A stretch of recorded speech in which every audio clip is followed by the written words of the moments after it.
एका कॉलेज विद्यार्थिनीबरोबर मोबाईलवर स्नॅपचॅटद्वारे मैत्री करून तिच्यावर शिर्डीत बलात्कार केल्याचा गंभीर प्रकार उघड झाला आहे।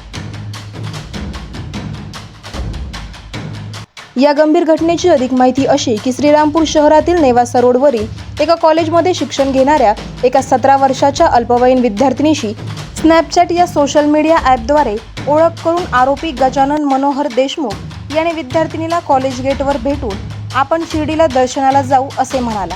त्यावर ती विद्यार्थिनी नाही म्हणाली, तर मैत्रीचे कारण सांगत आरोपीने तिला शिर्डीला नेले। तिथे एका लॉजवर नेऊन विद्यार्थिनीवर बळजबरीने शारीरिक संबंध करून बलात्कार केला। तसेच नंतर पुन्हा एकदा कॉलेजच्या गेटवर येऊन मोबाईलमधील उघडे फोटो दाखवून हे तुझे आई वडिलांना सांगेल, भाऊ नातेवाईक मित्रांना दाखवील अशी धमकी देऊन पुन्हा शिर्डीत नेऊन लॉजमध्ये बलात्कार करून दमदाटी केली।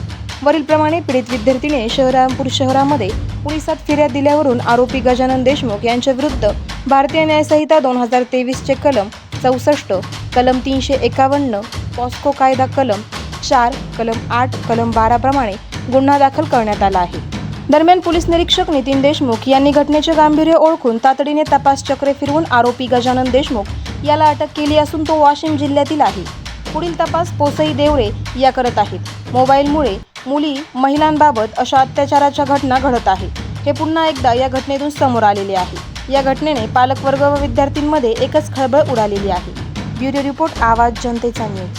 करायचं आहे लाईव्ह कार्यक्रम किंवा आहे कसले आंदोलन, जनसामान्यपर्यंत पोहोचेल आपला हक्काचा आवाज, आवाज जनतेचा। बातमी व जाहिरातीसाठी संपर्क करा स्क्रीनवर दिलेल्या नंबरवर।